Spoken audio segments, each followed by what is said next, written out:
Hey folks, I'm going to show you a more efficient way to use effects and mixer channels, and basically I'm going to teach you about like sends and bus tracks.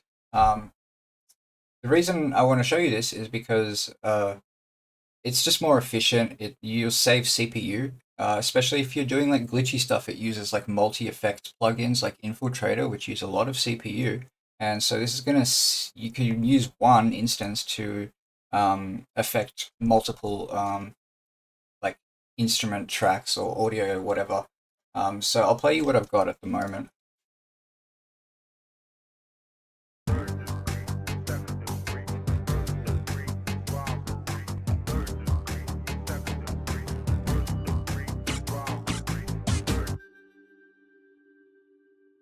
Obviously it isn't mixed or anything like that, but basically I want to affect like just these tracks here, like the drums and like the Memphis sample. And so I've moved them over to the side here, so I'll solo them for you.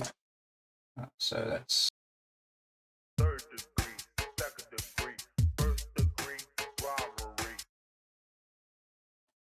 okay. So what we're going to do is we're going to hold Control, or if you're on a Mac, Command, and we're going to highlight these three tracks. These are the ones we want to affect.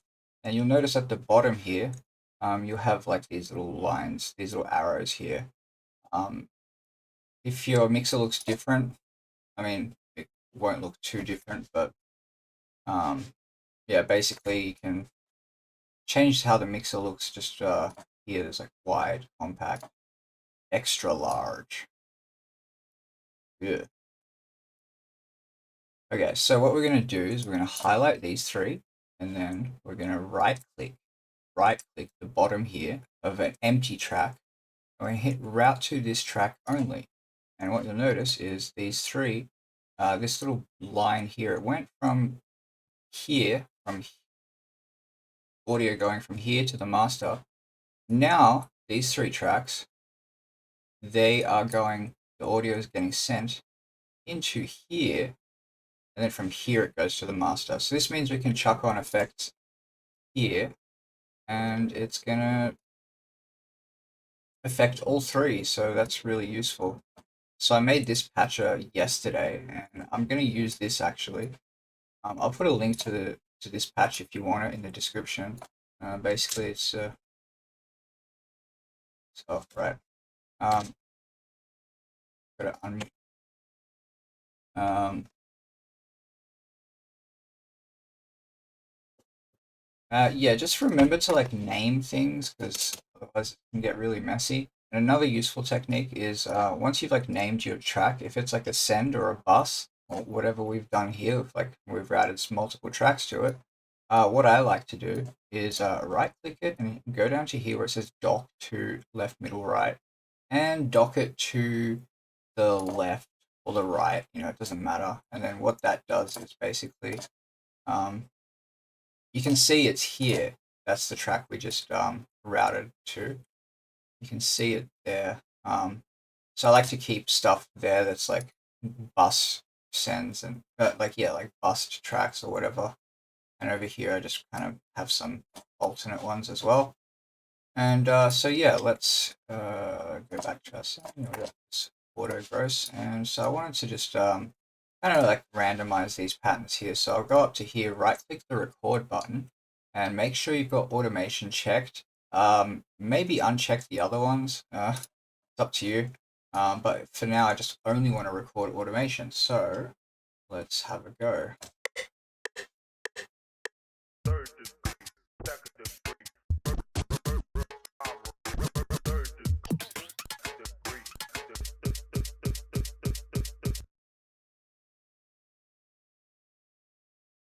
You might need to turn this.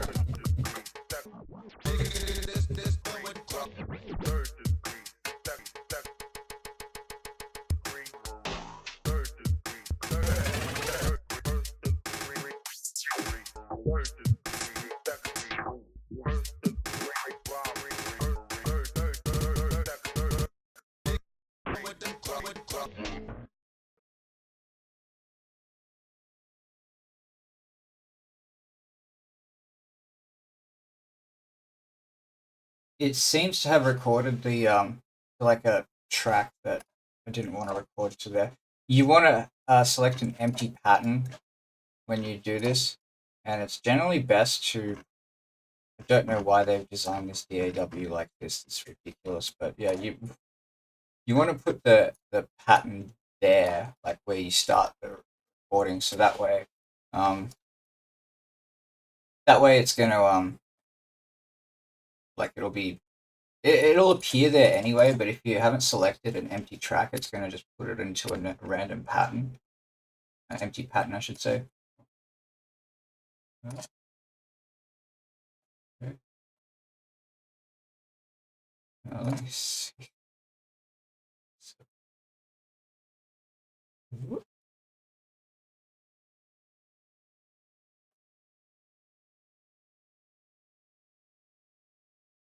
Alright, yeah, I'll have that.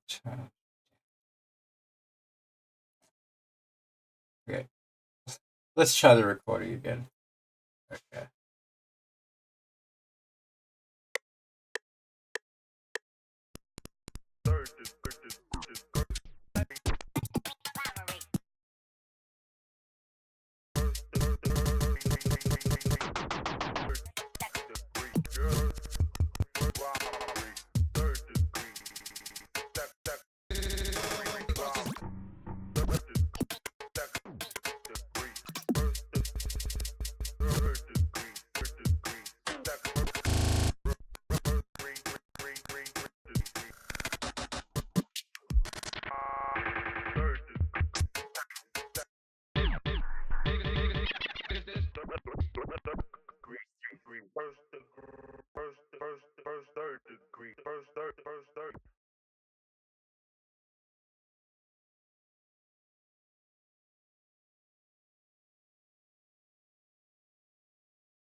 And now you can see it's recorded our automation in from this track. And yeah, it's cool to be able to affect like several tracks just with like one plugin, like from like seven. It definitely allows you to just be a bit more neat with things. And yeah, I definitely would recommend just like color coding things and just trying to keep your project neat, even because like this DAW is a bit of like a it's a bit of a clusterfuck. And so if you can be organized, yeah, I would highly recommend that.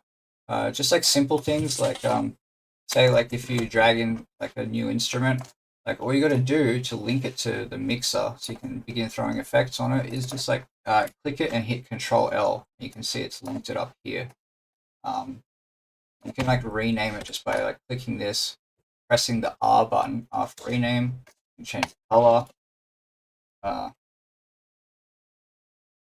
and then yeah, click it, hit Control L, and it'll assign it an empty mixer track. So yeah, just the more you know, right? Yeah, I'll leave the patcher in the description if you want to check that out. Thanks for watching. I hope this helped you.